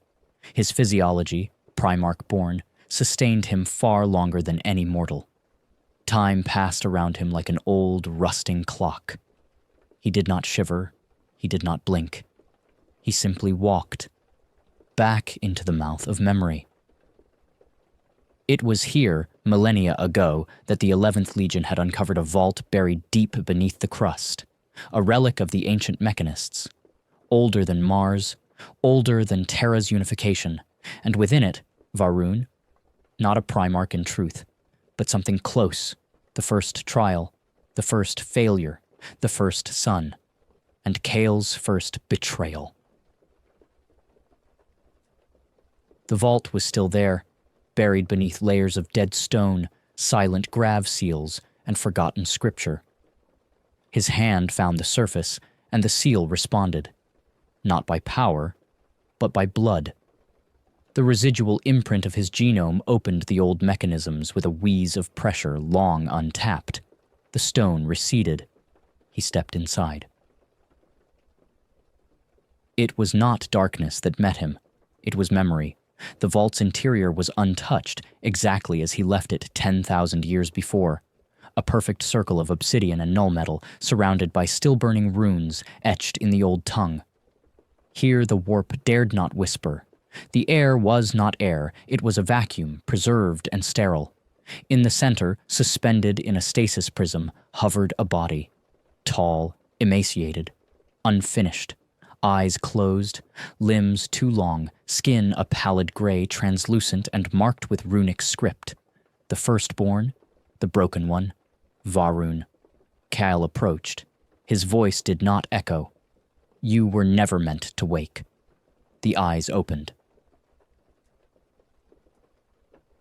Kael did not recoil. He had always known. Va'ruun's eyes were black, not in color but in absence. They consumed light, thought, memory. Where Kael radiated presence, Va'ruun deleted. Even the runes on the wall flickered as his gaze touched them.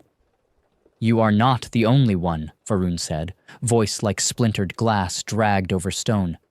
Kael did not answer. He simply watched. Va'ruun stepped from the prism. There had never been restraints. His prison had been truth. He had been dead. Until now. You buried me, Va'ruun whispered. I had no choice. There are always choices. Not then. You were. I was what you could not become. Kael said nothing. The silence stretched, dense as vacuum. Va'ruun walked past him, barefoot across ancient metal. The stasis field flickered out behind him. No alarms sounded. This place was beyond alarms, beyond time. They called you the Never Died, Va'ruun said, yet here you are, dying by degrees, fading, forgotten. I serve a broken throne, I do not complain. You serve guilt. The words landed like blades. Kael had carried guilt longer than he had carried a sword. It was the only companion that stayed. You erased those worlds, Kael said. Why? Because they remembered me. Because they defied you. Va'ruun turned, eyes narrowing. Number, because you buried me, but not deep enough.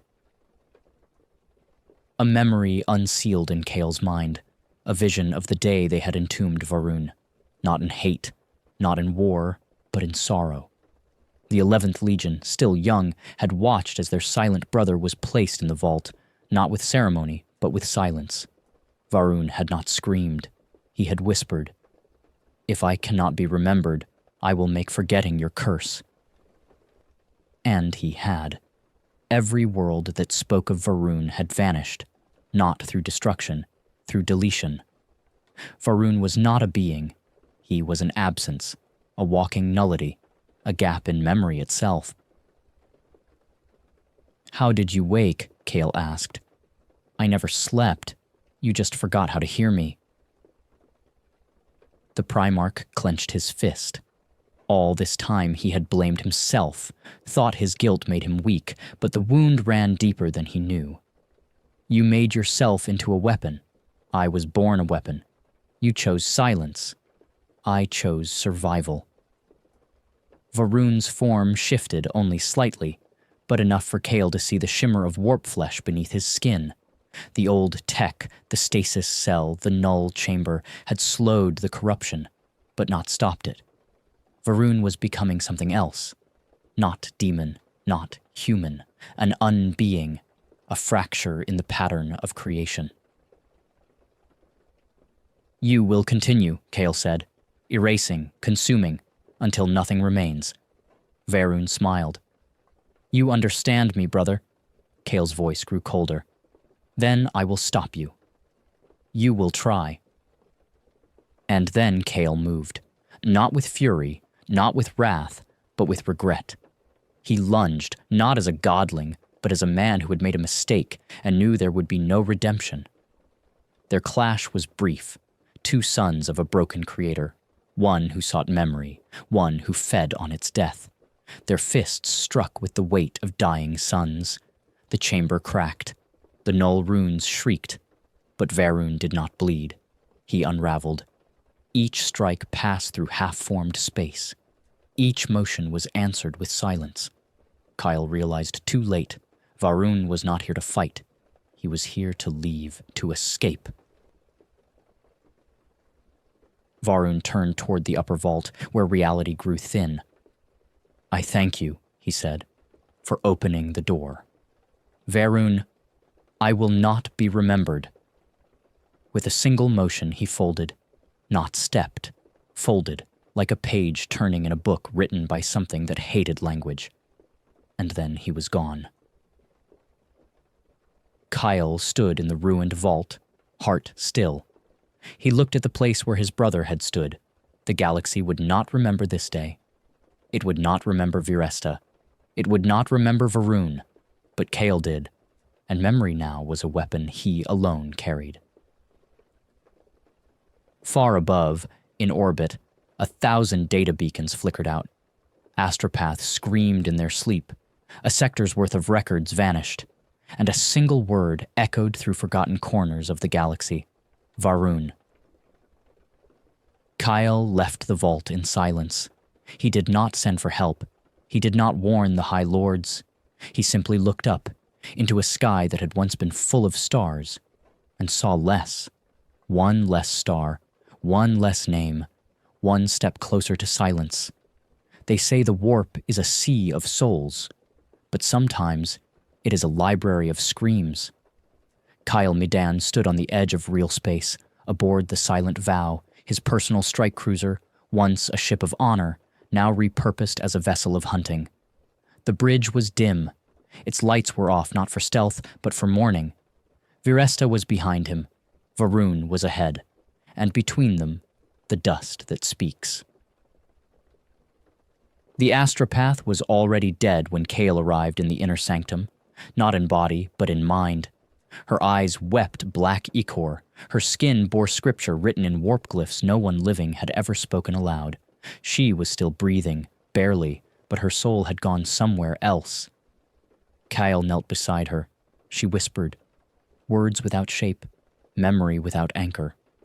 He recognized pieces. He is forgetting us. We were so many. Our names. Then, silence. And from her mouth came a single word. 11. Then her heart stopped. The bridge crew waited for orders. Kyle gave none. He stood over her body until the light behind her eyes faded completely. Then he rose, looked to Corthelian and said, "We need to go deeper." In the navigation chamber, Corthelian activated the Black Atlas, a relic cartograph that mapped not just the stars, but the silences between them. Normally used by Inquisition null scribes, the Atlas glowed only when it couldn't find something. It glowed now. A system had gone missing. Tholos Nex, a minor planet, tithe-grade agri world, no strategic value. But Kel knew it. Long ago, it had been where he named his first captain, where he first declared the 11th Legion as the Ashen Fold, where they first burned in his name. If it was next, that meant something worse. Varun wasn't just erasing worlds. He was walking backward through the 11th's memory. Unmaking. The past. Kale stared at the dim light on the Atlas, then clenched his fist. We go to Tholos Nex. Now. Tholos Nex was gone. Not in ruins, not in flame, just absent. From orbit, no trace of civilization remained. No cities, no weather patterns, not even geological scarring. The atmosphere itself had become too smooth, as though time had been averaged across every moment and left nothing but blandness.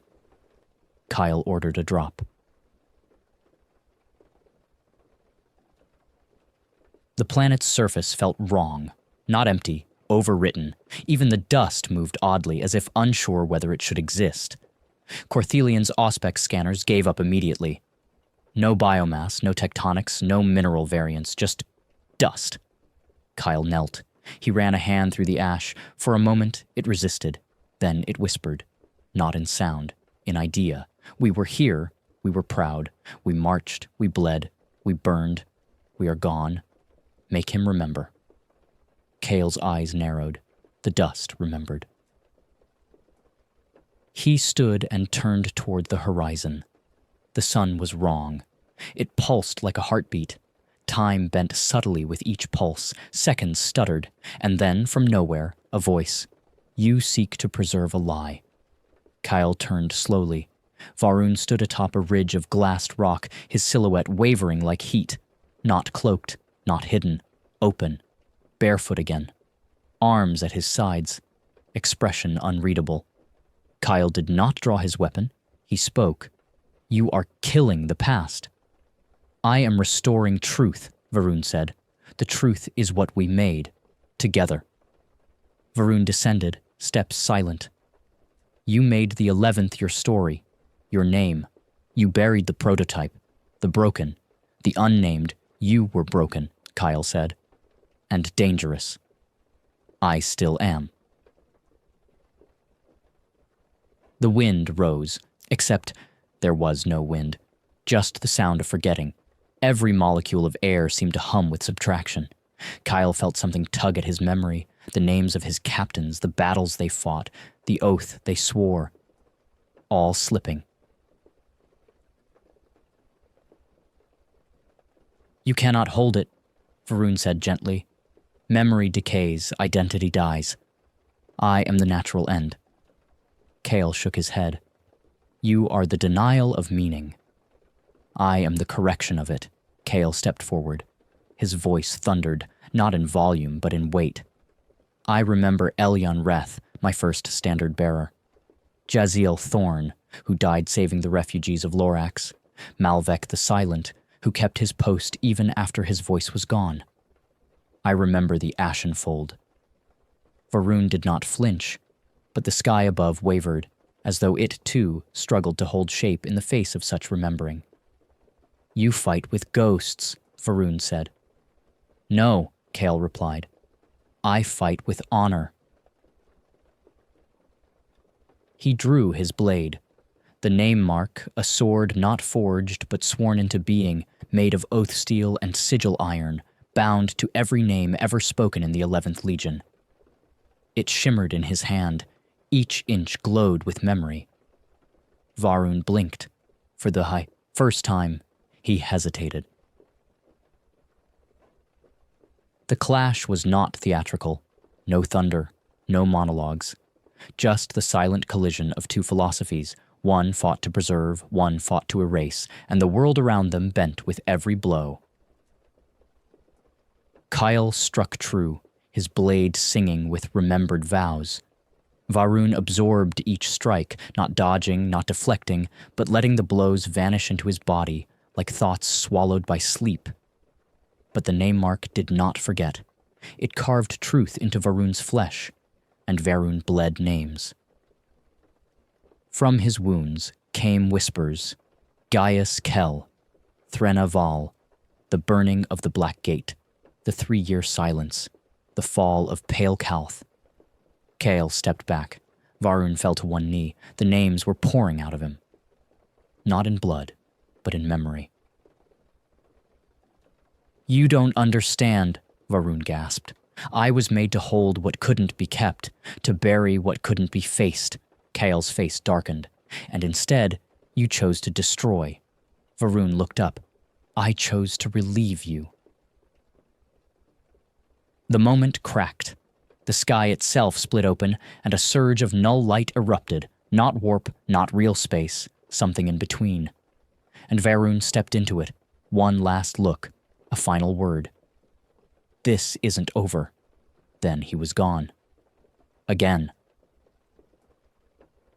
Kyle stood alone, sword dimming. Around him, the world of Tholisnex began to tremble, not physically, temporally. The names returned. Not all, but some. The dust settled differently. A sigil appeared, half buried in ash. A faded icon of the 11th, the ashen fold. Kyle picked it up, held it tight, and whispered, "I remember." The archives of Selenek Primus were not supposed to exist. Officially, the moon was uninhabited, its surface marked by tectonic instability, its core deemed too volatile for colonization. Yet Kael Medan stood now within its black-buried core, miles beneath the crust, surrounded by the deepest memory vaults the Imperium had ever built. Not built by the Mechanicus, not by the Inquisition, but by his own sons. The Ashen Fold, the 11th Legion's final, secret labor. A chamber without light, a place where memory could not be erased. The air tasted of oil and ozone. Scripture etched the walls, written not in Gothic, but in a language only Kael remembered. The Fold cant, spoken in whispers by legionaries who had long since turned to ash. Corthelian stood at his side, reading slowly. "This is impossible." Kael remained still. "They built it after I fell, after the Edict of Obscuration." Corthelian nodded grimly. The Edict of Obscuration, the official erasure of the 11th and 20th Legions from Imperial records. The betrayal written in silence, carried out by bureaucrats wielding pens sharper than any blade.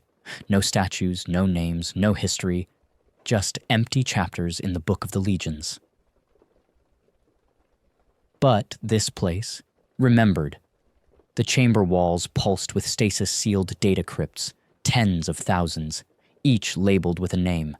Kael stepped to one, opened it. Inside, a strand of hair, a bone fragment, a locket, a broken helmet lens, small, insignificant, but real.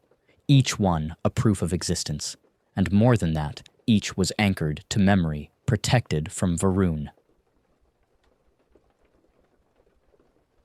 "This is why he fears you," Corthelian said. Kyle looked down at the relic in his hand. "Number. He doesn't fear me." He looked up at the chamber, eyes narrowing. "He fears this." Suddenly, the temperature dropped. Not physically, conceptually. Corthelian staggered. "My mind, it's being scrubbed." Kyle reached to him, placed a hand on his shoulder, and murmured the oath of the Fold. The words rippled through the vault like thunder in silence. Corthelian steadied. Varun had found them. A shadow pooled across the far wall, not cast by light but by absence. Kyle stepped forward. Varun emerged, not walking, not teleporting, but editing himself into the scene, as though the story had always included him. "You always build these shrines," Varun said. "To memory, to loss, to yourselves." "They are more than shrines," Kael replied. "They are defiance. Varun paced the outer edge of the chamber, his fingertips brushing the names along the walls. Wherever he touched, the names flickered. I could erase it all. But you haven't, Kale said. Why? Varun paused, and for the first time hesitated. I came here, Varun said slowly, to see if you remembered me. Kale froze. You think I built all this to forget you? I was the beginning, Varun said, before you, before the others, before the Emperor had learned what not to create. You were broken, Kale said. You know this. Varun's voice softened. So are you now. A silence passed, but the chamber resisted forgetting. Kale walked to a central pillar, activated the master index. A name appeared. Varun, not erased, sealed, a single file. Kale turned it toward Varun. I kept you here. Varun blinked. You... what? Kale stepped closer. I never deleted you. Not truly. I locked the file. I buried it beneath the last rites of the fold. So even if I forgot you, this place would not. You lied. Number I hoped. Varun approached the file. It hovered between them, a quantum index of every record ever made of him. His birth, his mutation, his exile, his fall, and Kale's final order. He will not be erased. He will be remembered safely. Varun's hand trembled. I was never told. There was no one left to tell you. For a long moment, the chamber held its breath. Then Varun looked at Kale, not with hatred, but with uncertainty. What am I now? He asked. Kale stepped forward. You're not forgotten. But you are not whole either. You cannot fix me. No, Kale said, but I can remember you. Varun stepped back. He turned to the walls, thousands of names, his eyes scanning like a child lost in a library built for gods. I can still hear them, he whispered. Kyle nodded. They're calling. Calling for revenge? No. He paused. They're asking you to stop. Varun lowered his head, and something shifted. The shadow behind him pulled away, not banished, but withdrawn, like fog uncertain of its purpose. He looked up, and for a moment, he was not a monster. He was just a man, a failed son, a brother. Then, an explosion shook the chamber. Corthelian spun. Warp breach on the moon's far side. Kale's eyes narrowed. Number, it's not Varun? Varun turned, confused. Then he winced, staggered back. A new voice entered the chamber, thick, mocking. So this is the rogue memory. From the rupture stepped a figure draped in red, skin porcelain pale, eyes glowing with circuitry, a null adept of the Inquisition, but not just any. Kale recognized him instantly. Morvox, once a war priest under Malcador himself. Now, a weapon used by the Ordo Reductus, those who specialized not in extermination, but erasure. I told the High Lords this anomaly would lead us to the rot, Morvox said, stepping over relics without care. And here it is. 2 forgotten sons, 1 decaying memory vault, 1 clean purge. He raised his hand. A device unfolded, small, spherical, humming with anti-reality charge. Kale moved instantly, but Morvox was faster. He threw the sphere into the index core. It activated mid-air. A ripple of unmaking surged outward. Varun screamed, not in pain, but in terror. No, no, this is where I exist. Kyle lunged toward the core, but was caught in the edge of the field. Memories tore at his thoughts. Corthelian fired, rounds sparking against Vox's null shield. But the damage was done.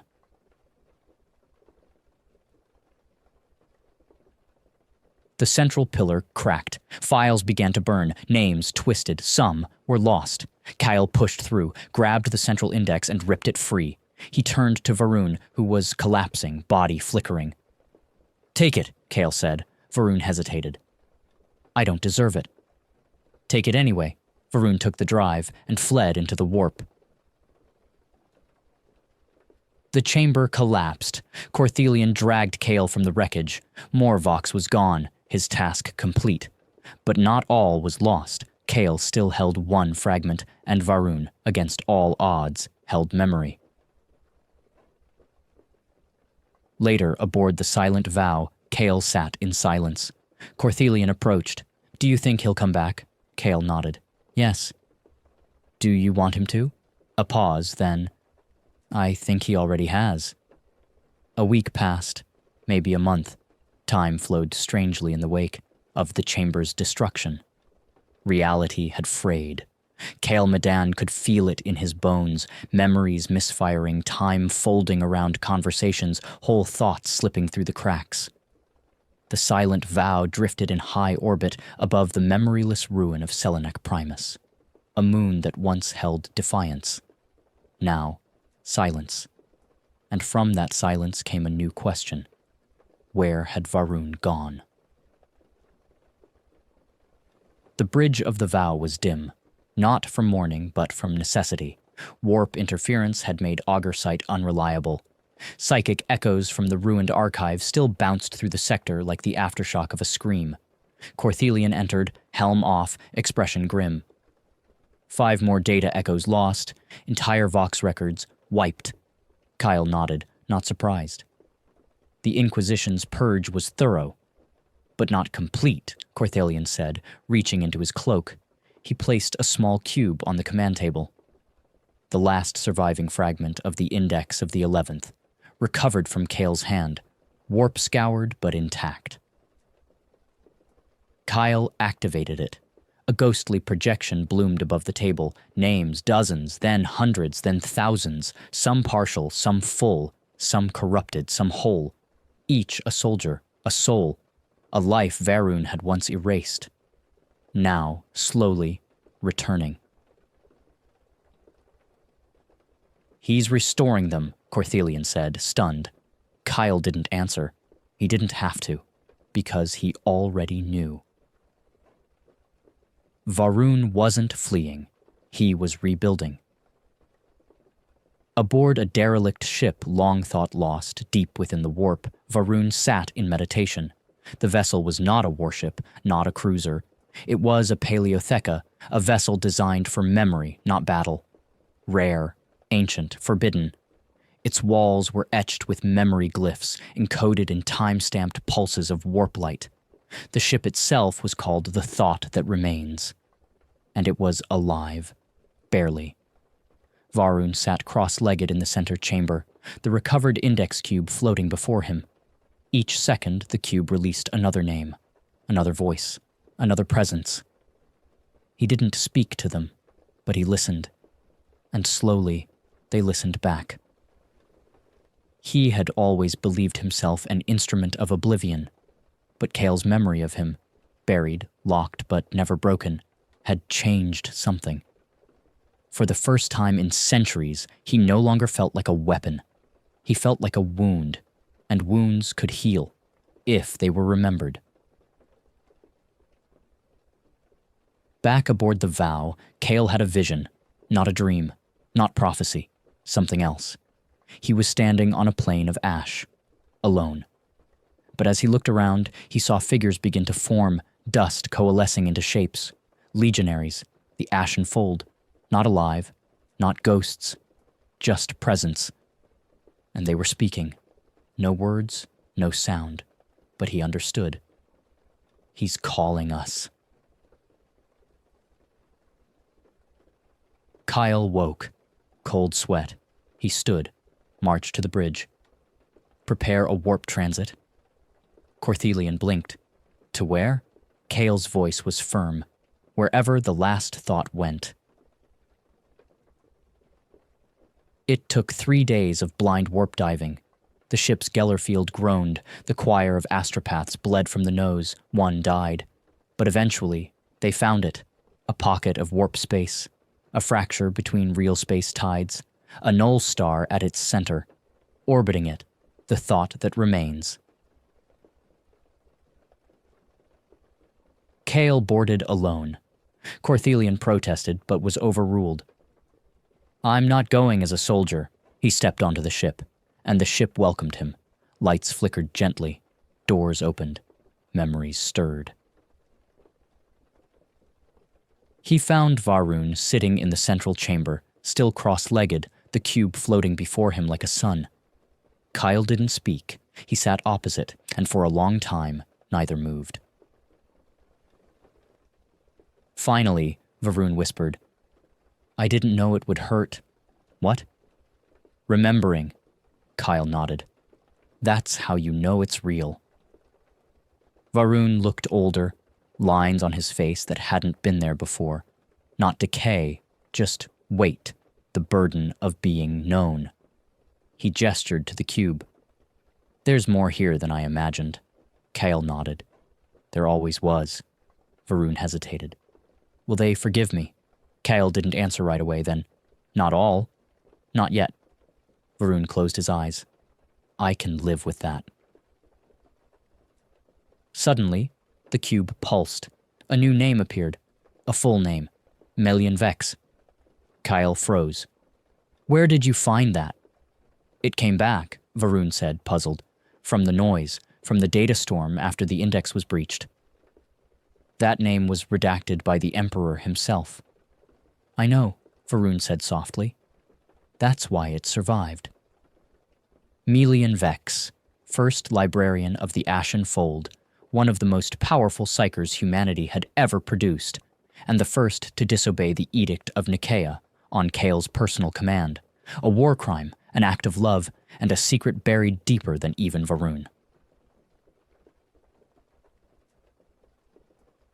"She's still alive," Kale whispered.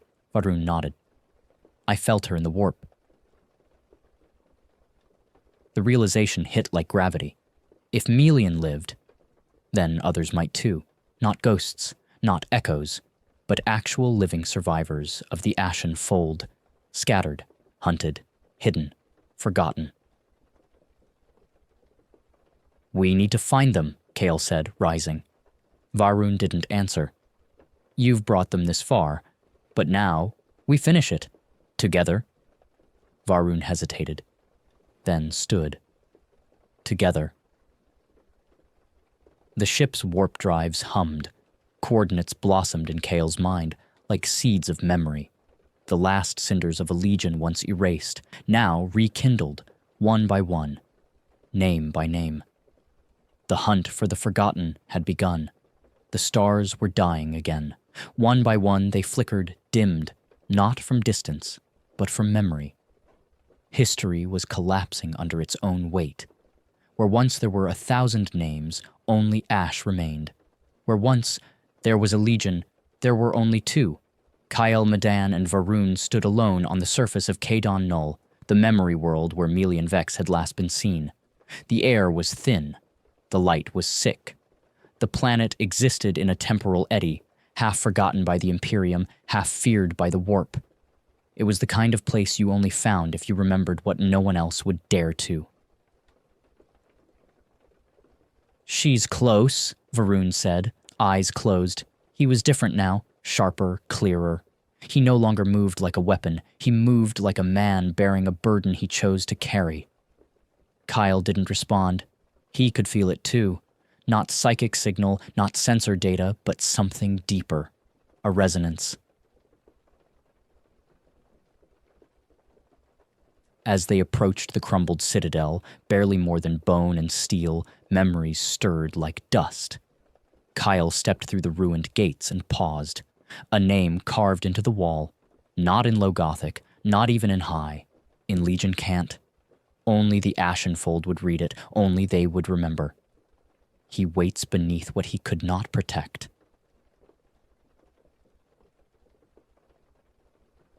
They descended.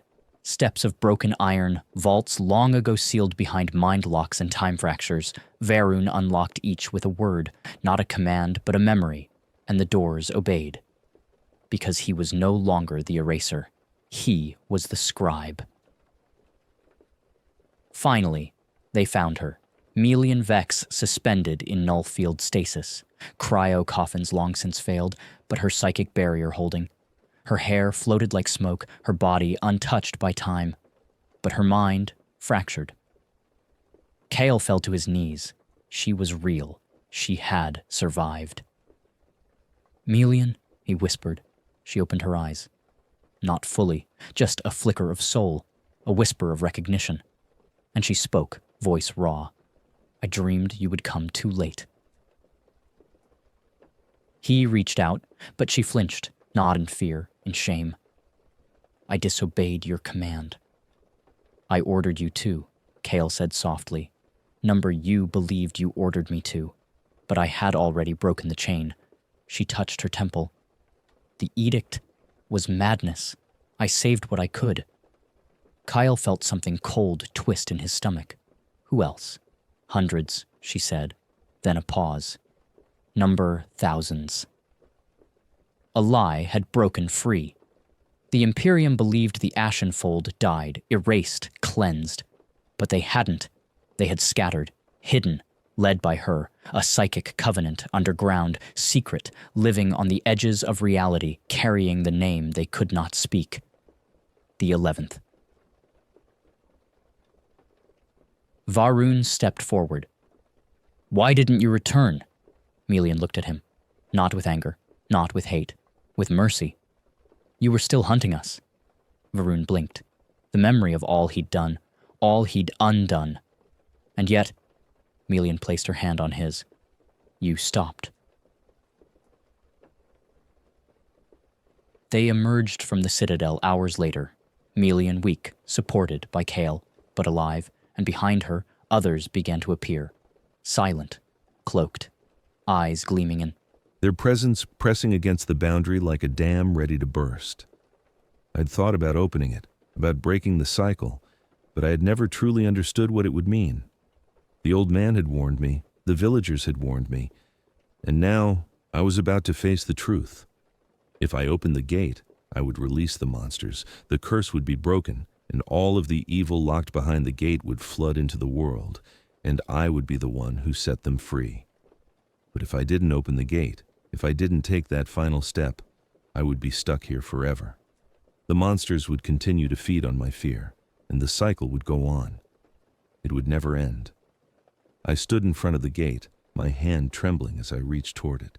The creatures were close, their presence palpable. The air around me was thick with their hunger, and I could feel it. Their waiting, their anticipation. They were watching me. I had come to this point. The gate was the key. It was the only way to escape, but it would also be the means of destroying everything. I took a deep breath and placed my hand on the cold iron. The power of the curse surged beneath my fingertips, a rush of magic that made my whole body shudder. The creatures were close now. I could feel their eyes on me, their hunger. And I knew, deep down, that the moment I broke the final rule, everything would change. I had to make a choice. If I opened the gate, I could end this nightmare once and for all, but I would be releasing the creatures, and there would be no turning back. I would be destroying everything, the village, the people, the world. But if I didn't open the gate, if I stayed locked in this cycle of fear, I would never escape. I would be trapped in the village forever, feeding the curse until there was nothing left of me but a shadow. The choice was mine, and the consequences would be far beyond what I could imagine. As my fingers brushed the gate, I felt the power of the curse surge through me. The monsters were close, their hunger palpable, and I knew that breaking the rules might be the only way to stop them. But it also might be the very thing that would destroy everything. The answer was just beyond the gate, but the cost was something I couldn't yet comprehend. The final night had descended upon me. The weight of it hung thick in the air, heavier than the fog that enveloped the village. I stood before the gate, my hand hovering just above the cold iron. The village around me was silent, suffocating in its stillness. The only sound was the distant hum of my own heartbeat, a constant reminder that I was standing at the precipice of something irreversible. The monsters had grown closer. Their presence was undeniable now. Every time I ventured outside, I could feel them watching me. At night, their glowing eyes would pierce through the fog, always near, but never crossing the gate. Yet even in their silence, their hunger was palpable, gnawing at the edges of my sanity. The